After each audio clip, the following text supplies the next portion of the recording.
All right, good, because we're live.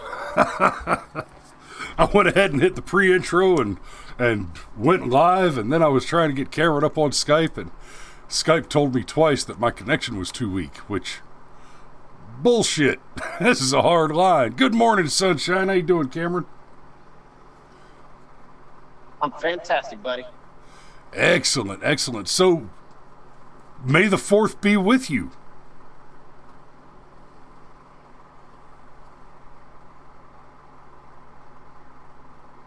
Yeah, we're big damage. Wow. Okay, so Cameron's connection isn't great. Hopefully he'll... Hey, brother, go ahead and mute your microphone, and when you get to a little bit better spot, pop on back in. I'll just go ahead and introduce the topic, and we'll dig into it a little bit. So, every now and then we just get tired of talking about politics. I've got Homer Rainey's just joined the chat. Well, Homer, this is not going to be our usual show-ish. We're going to be talking about Star Wars this morning, and we can't talk about Star Wars without also talking about Star Trek a little bit. But may the 4th be with you. It is May 4th. It is Star Wars Day, and like many of my favorite holidays, it is also one of my other favorite things, a glorious pun. This is the May. So, Star Wars. This is the May. I'm an 80s baby, so of course I've got a fondness for Star Wars. I'm not quite old enough to have those fond, nostalgic recollections of actually going to see the original Star Wars in theaters when it released originally. Unfortunately, I believe when I saw the original Star Wars in theaters, they had already hobbled poor Han. Sons of bitches. But Star Wars, I mean, you would talk about a cultural phenomenon.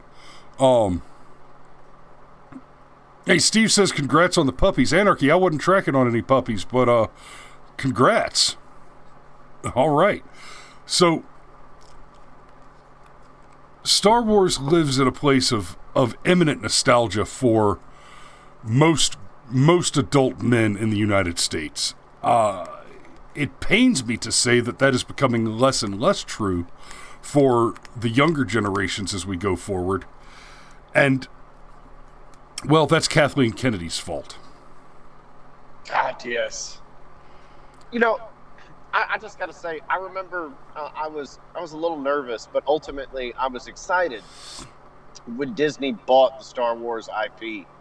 I mean, for some like $2 billion, yeah, no less. Like George Lucas got like $1 billion in cash, and then $1 billion in stock options. Just well, damn, I'd probably say yes to that deal too. And now it's just. I was excited. I was like, yes, we're finally going to get the sequel trilogy, and, you know, it's going to have that Disney money behind it, and, yeah, it's going to have some of that Disney schmaltz mixed into it, but, you know, that's not necessarily a bad thing. Star Wars is basically high fantasy, and Disney does fantasy well, so this will probably work. The tone of things might change a little bit, but it'll be great. And, you know, The Force Awakens was I still actually enjoy that one out of the sequel trilogy. I just pretend like the next two never happened and we're still waiting on all those mystery boxes to get opened. But yeah, it all fell apart so hard. Like, because it's funny, when I was a kid, you know, liking Star Wars was something that nerdy kids did. It wasn't cool to be a nerd. That's one of the amazing things about the internet, is that it's made it cool to be a nerd. But when I was a kid, you know, that was a nerdy thing, and the lightsabers, like everybody secretly wanted one, but nobody wanted to admit that they knew where it came from, because then they'd have to admit that they'd seen the movie and all of that. And now Star Wars is just everywhere, and it's ubiquitous, and it's become divisive. I go back to that Red Letter Media quote. Did you ever think you'd live long enough to see all your favorite movies when you were a kid get remade and everybody hates them when you're an adult? Yeah, no doubt. Hey, real quick, I hate to interrupt because I think we're about to be on a pretty good flow, but Vex Warfield just popped in and says, hey, I'm on my way to sleep, and I had to stop in and smash the thumbs up and share. And Vex, we appreciate it. We really do. Sweet dreams out there, kiddo. And hopefully we catch you when you got a little more time to watch us without your eyes drooping over on you. But for real, thanks for stopping by to check in. We've broken 370 in subs, and I mean, right now the objective is forever, but the current objective is to break that 500 as soon as possible, and then on to 1,000. Those are our next big milestones. So thanks so much for checking it out and tuning in. But yeah, to see all the favorite movies. God, Cameron, did you even watch the Ghostbusters remake? I tried. It was very pro-choice, and by that I mean it was a cinematic abortion. It was so awful, the Ghostbusters reboot, because okay, I don't actually have a problem with gender bending and even race swapping for comedic or dramatic purposes. You can open up whole brand new avenues for comedy and drama and whatever. That doesn't bother me. But it has to be good. And that whole Paul Feig where you just let the actors run off at the mouth and then you kind of edit out the best jokes or edit in the best jokes. I don't even know the correct terminology. Like it didn't work for that format at all. The original Ghostbusters was good because while it was bizarre, these were actually things you could picture people saying to each other, and they were all so all the lines were so dryly delivered. Yep. But that constant just sort of Paul Feig thing, and who decided that jokes about how many wontons are in your soup is funny? Like, it was awful. And that, but for some reason it was supposed to work because it was female. And it was sort of the same thing with the new Star Wars trilogy. And I can really put my thumb on it by saying, when Kathleen Kennedy decided that the whole Force is female thing, I don't have a problem with a female Jedi. In fact, having Force powers could easily make a woman as physically capable as a man. Sure. But the Force is not female. If you've seen the original trilogy at all, Yoda explains pretty fucking succinctly what the Force is. It's the energy field. It binds us. It penetrates us. Luminous beings are we, not this crude matter. He didn't say a damn thing about the Force being female. And because Star Wars became this political vehicle, that's what killed it. When George Lucas made the original Star Wars, he was basically ripping off Akira Kurosawa and what was it? Buck Rogers in the 24th century, but that's oh man, I can't believe I'm blanking on the serial. Ooh, Cameron, Anarchy has corrected you. Anarchy says that was Obi-Wan, not Yoda. Obi-Wan Obi-Wan says in the first movie that it's the energy field that binds us and penetrates us, and Yoda says in the second one, luminous beings are we, not this crude matter. So I've just corrected myself and corrected Anarchy, but thanks. Damn, son! My nerd cred is in check. And I will bow to your nerd cred on that. I have only watched the Star Wars trilogy a dozen or so times in my 40 years, and I've only watched the entire expanse of the Star Trek universe. Maybe I've probably seen all of it once, most of it twice. Yeah, you know how that joke about how some people have had Netflix just for The Office? Yeah, mine's just for Star Trek: The Next Generation. Anyhow. But no, and man, let me just we've got a lively chat today. I see Dave Bowen, Jeremy Richardson, Anarchy. I already said hello to Anarchy. Trish is with us. Krista's with us. Karina Reveal. is with us. Homer Ramey, I think I said hi to already. Brother Andy Bass has joined us. Of course, Steve Rodemeyer is first in the chat. Love you, brother. Thanks for popping in.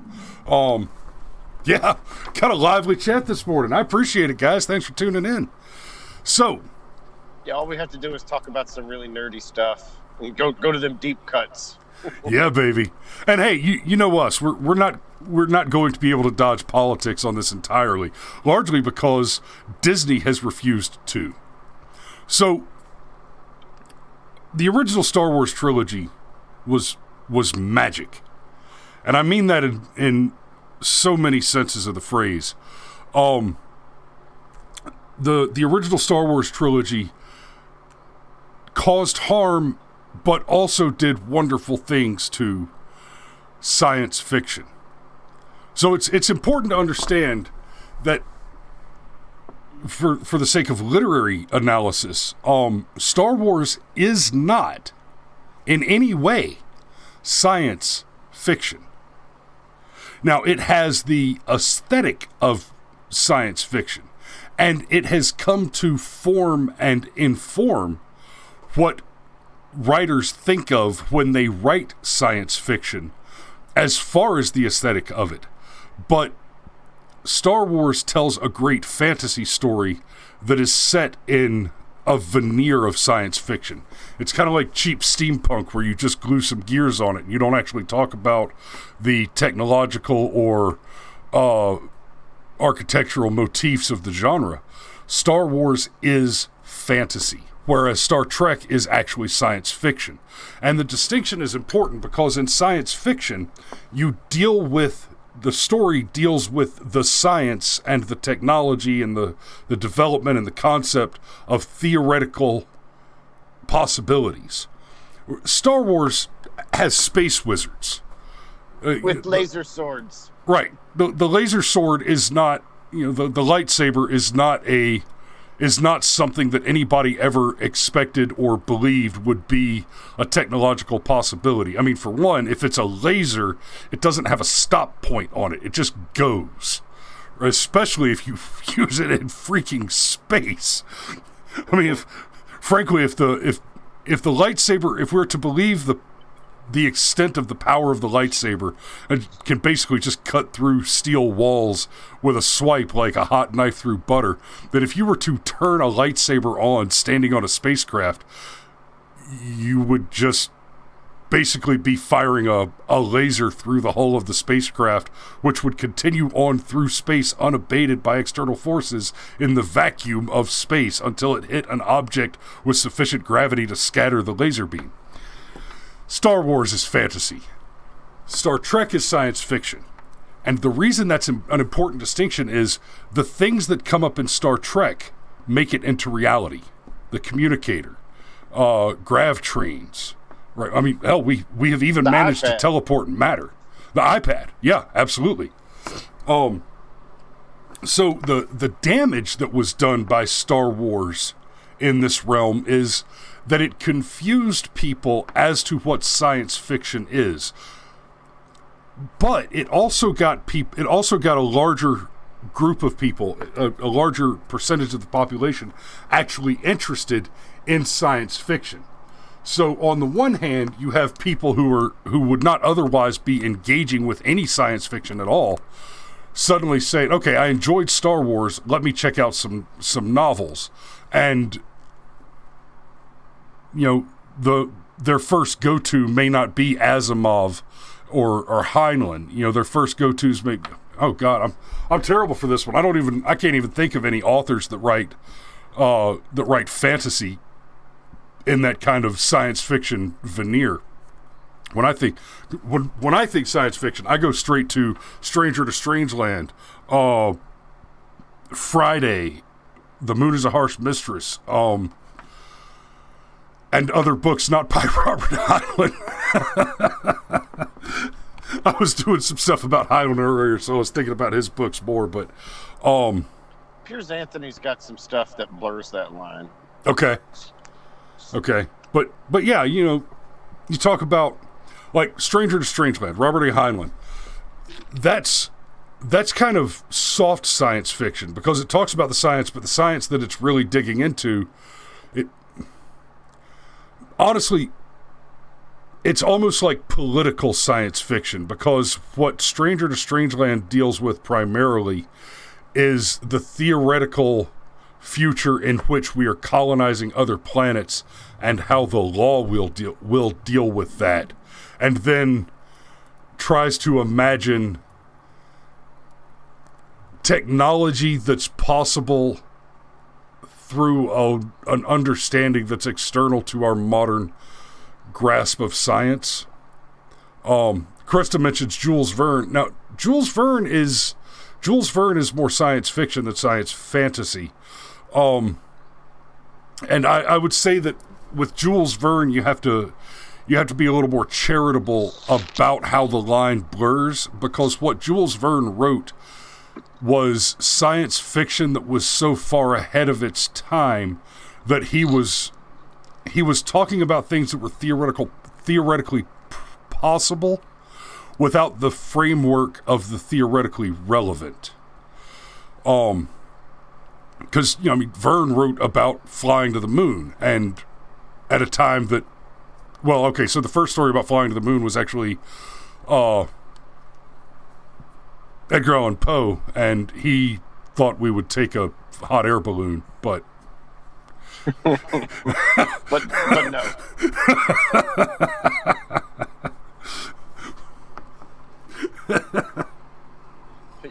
Yeah, but no. Nice try, Edgar. Nice try. But even that, so he thought we would take a hot air balloon. That right there, he's talking about going to the moon, which is something that should be theoretically possible within the limited context of an understanding that doesn't include a world that has rockets. Right? We barely had, with Poe, firearms were still pretty novel by comparison. Anarchy says, I want a lightsaber so bad I would give up my AR-15 for a lightsaber. Anarchy, I want a lightsaber so bad I would use my AR-15 to acquire one. I actually have a laser pointer that looks like a lightsaber, and it's full size. It looks like a full-size lightsaber, and it is a class 4 burning laser, so you can light a cigarette with it, or if you're cheeky, you could target a sniper with it and make that sniper no longer a problem. My eyes! Ah! And I may or may not know anything about that from personal experience. So that distinction between science fiction and fantasy is important, and that Star Wars got a whole generation more into... Oh, shit. Alex says, well, whoops. That means Alex says I'm streaming on Just for Fun. I shouldn't be. Whoops. Okay, well, my bad. You know what? I hate to do it, but that means I need to cut it. I need to go ahead and cut it off early so that I don't screw up Scotty's show. I'll have to call Scotty and give him an apology. I see what happened, but it says I'm... Oh, and it also says that we just went offline.